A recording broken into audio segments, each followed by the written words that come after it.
नमस्ते मित्रों, हम बात करेंगे बाइबल के बारे में। जो स्थान स्त्रियों को मनु जी महाराज ने दिया है वह स्थान बाइबल जैसे तुच्छ ग्रंथ कभी नहीं दे सकते हैं।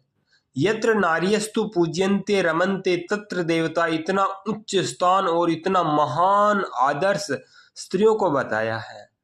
माता निर्माता भवती, इतने उच्च स्थान को देकर के कह दिया कि संसार का निर्माण, उत्तम संतान का निर्माण माता कर सकती हैं। पिता के वश का खेल थोड़े ही है। इतना ऊंचा स्थान हमारे आर्ट्स ग्रंथ, ऋषियों के ग्रंथ दे सकते हैं, हमारे वेद दे सकते हैं, पर बाइबल जैसा तुच्छ ग्रंथ क्या कहते हैं आप स्वयं देखिए। स्त्रियां चर्च की सभा में चुप रहे क्योंकि उन्हें बात करने की आज्ञा नहीं परंतु अधीन रहने की आज्ञा है, जैसा व्यवस्था में लिखा भी है। और यदि वे कुछ सीखना चाहे तो घर में अपने अपने पति से पूछे, क्योंकि स्त्री का चर्च में बातें करना लज्जा की बात है। प्रथम कुरिन्थियों 14 नंबर के अध्याय का 34 से लेके 35 वचन। स्त्रियां चर्च की सभा में चुप रहे, कितनी निर्दयता है। सत्य के लिए अपनी बात भी नहीं कर सकती।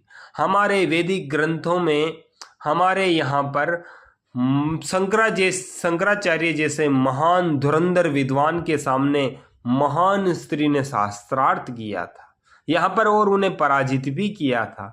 हमारे यहाँ पर तो महान महान स्त्रियां, मदालसा जैसी स्त्रियां हुई हैं जिन्होंने पूरे के पूरे राज्य को संभालने के लिए उत्तम उत्तम संतान उत्पन्न किए। ये पाखंडी दूर्थ आपको कभी भी आनंद पूर्वक नहीं रख सकते। आप सत्य सनातन वैदिक धर्म की ओर प्रवेश कीजिए। आगे देखिए, हे पत्नियों, अपने अपने पति के अधीन रहो जैसे प्रभु के, क्योंकि पति पत्नी का स्वामी है जैसे कि मसीह है चर्च का स्वामी। जैसे चर्च मसीह के अधीन है वैसे ही पत्नियां हर बात में अपने पति के अधीन रहे। आगे, हे पत्नियों, जैसा प्रभु में उचित है वैसा ही अपने पति के अधीन रहो। आगे,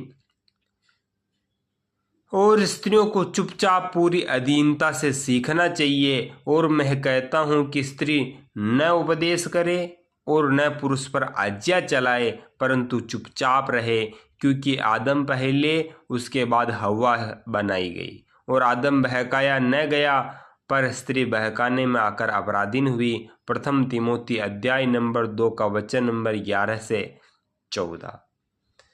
क्या स्त्रियों के साथ इतना दुराचार, इतनी हीन भावना, इतनी निकृष्ट सोच तुम लोगों की है?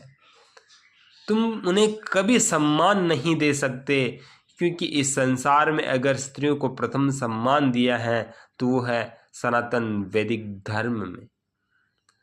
इसलिए मेरी बहनों, मेरी माताओं, ऐसे ग्रंथों के पीछे छोड़कर तुम ईसाई मत को छोड़कर सनातन की तरफ प्रवेश करो। यह आपकी इच्छा जागृत होनी चाहिए। आपका अपना YouTube चैनल है। धन्यवाद जी।